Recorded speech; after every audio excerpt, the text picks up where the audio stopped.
Halo semuanya, perkenalkan aku Sinta, NIM 25902214009 dari Prodi Desain Interior. Pada video ini, saya akan mempresentasikan materi mengenai laporan penelitian. Materi ini membahas pengertian laporan penelitian, spesifikasi dan ciri-cirinya, serta sistematika penulisan laporan penelitian yang umum digunakan dalam karya ilmiah. Materi ini penting untuk kita bahas karena laporan penelitian merupakan tahap akhir yang menentukan apakah suatu penelitian dapat dipahami dan dimanfaatkan oleh orang lain. Pertama, kita masuk ke pengertian laporan penelitian. Laporan penelitian dapat diartikan sebagai hasil akhir dari rangkaian kegiatan penelitian yang disusun secara sistematis, objektif, dan ilmiah. Laporan ini memuat proses penelitian mulai dari perumusan masalah hingga hasil dan pembahasan yang diperoleh.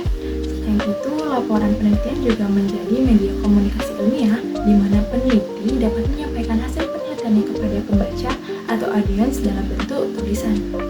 Dengan adanya laporan penelitian, hasil riset tidak hanya berhenti pada peneliti, tetapi dapat dibaca, dikaji ulang, dan dikembangkan oleh pihak lain. Dengan kata lain, peneliti tanpa laporan belum dapat dikatakan selesai karena esensi penelitian itu sendiri terletak pada bagaimana hasilnya disampaikan secara ilmiah dan dapat dipertanggungjawabkan. Sekarang kita akan masuk ke spesifikasi laporan penelitian.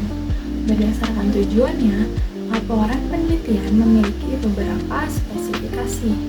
Di antaranya, yang pertama, laporan penelitian untuk lembaga atau instansi tertentu yang biasanya bersifat internal dan disesuaikan dengan kebutuhan lembaga tersebut. Kedua, laporan penelitian untuk tugas akademik seperti makalah, skripsi, tesis, dan disertasi. Jenis ini paling sering ditemukan di lingkungan pendidikan. Yang ketiga, laporan penelitian untuk jurnal akademik yang ditulis dengan format lebih ringkas dan mengikuti ketentuan jurnal ilmiah. Selanjutnya, masuk ke ciri-ciri laporan penelitian. Laporan penelitian memiliki beberapa ciri utama. Yang pertama, objektif, artinya penulisan didasarkan pada fakta dan data, bukan opini pribadi penulis. Kedua, sistematis, yaitu disusun secara runtut dan berkesinambungan sehingga mudah dipahami. Ketiga, jelas. Setiap informasi disampaikan secara lugas dan tidak menimbulkan makna ganda.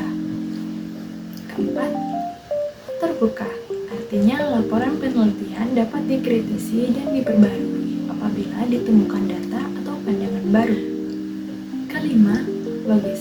Yaitu setiap pernyataan memiliki dasar pemikiran yang dapat diterima secara rasional.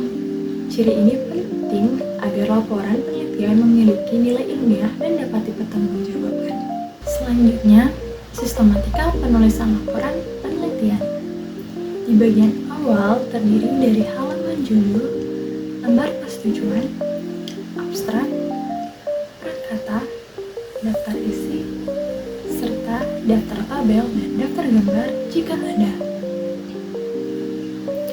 Bagian ini berfungsi sebagai identitas dan pengantar laporan penelitian. Selanjutnya memasuki bab 1 yang berisi pendahuluan. Bab pendahuluan memuat latar belakang masalah yang menjelaskan alasan mengapa penelitian dilakukan. Selanjutnya di dalam bab 1 terdapat rumusan masalah dalam bentuk pertanyaan penelitian. Bab ini juga memuat tujuan penelitian, yaitu apa yang ingin dicapai serta manfaat penelitian, baik secara teoritis maupun praktis. Selanjutnya, bab 2 yaitu kajian teori. Bab ini berisi landasan teori yang relevan dengan penelitian, kajian penelitian sejenis, serta kerangka berpikir yang menunjukkan alur pemikiran peneliti. Jika penelitian bersifat kuantitatif, maka bagian ini juga disertakan hipotesis penelitian sebagai dugaan sementara terhadap masalah yang diteliti. Selanjutnya ada bab 2, kajian teori. Pada bab ini berisi landasan teori yang relevan dengan penelitian, kajian penelitian sejenis, serta kerangka berpikir yang menunjukkan alur pemikiran peneliti. Jika penelitian bersifat kuantitatif, maka pada bagian ini juga disertakan hipotesis penelitian sebagai dugaan sementara terhadap masalah yang diteliti. Selanjutnya terdapat bab 3 metode penelitian. Bab ini merupakan bab metode penelitian yang menjelaskan jenis penelitian yang digunakan, populasi, dan juga sampel, serta jenis dan sumber data yang digunakan. Selain itu, dijelaskan pula teknik pengumpulan data dan teknik analisis data yang digunakan oleh peneliti. Bab ini merupakan salah satu bab yang penting karena menunjukkan bagaimana penelitian dilakukan secara ilmiah dan sistematis. Selanjutnya, terdapat bab 4, pembahasan. Bab ini memuat gambaran umum objek penelitian, deskripsi hasil penelitian, serta pembahasan hasil penelitian. Pada bagian pembahasan, peneliti mengaitkan hasil penelitian dengan teori yang telah dibahas sebelumnya sehingga hasil penelitian memiliki makna dan dapat menjawab rumusan masalah. Bab yang terakhir yaitu bab 5, penutup.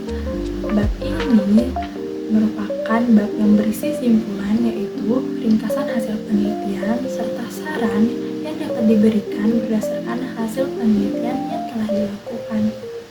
Selanjutnya, bagian terakhir. Bagian akhir laporan penelitian terdiri dari daftar pustaka yang memuat sumber-sumber rujukan serta lampiran sebagai data pendukung penelitian. Nah, itu dia penjelasan seputar penelitian ilmiah. Sebagai penutup, dapat disimpulkan bahwa laporan penelitian merupakan bagian yang sangat penting dalam kegiatan penelitian. Laporan penelitian tidak hanya menyajikan hasil, tetapi juga menunjukkan proses berpikir ilmiah peneliti secara sistematis dan logis. Dengan memahami struktur dan ciri-ciri laporan penelitian, kita akan mampu menyusun laporan penelitian yang baik, benar, dan dapat dipertanggungjawabkan secara ilmiah. Sekian presentasi dari saya, terima kasih telah menyaksikan.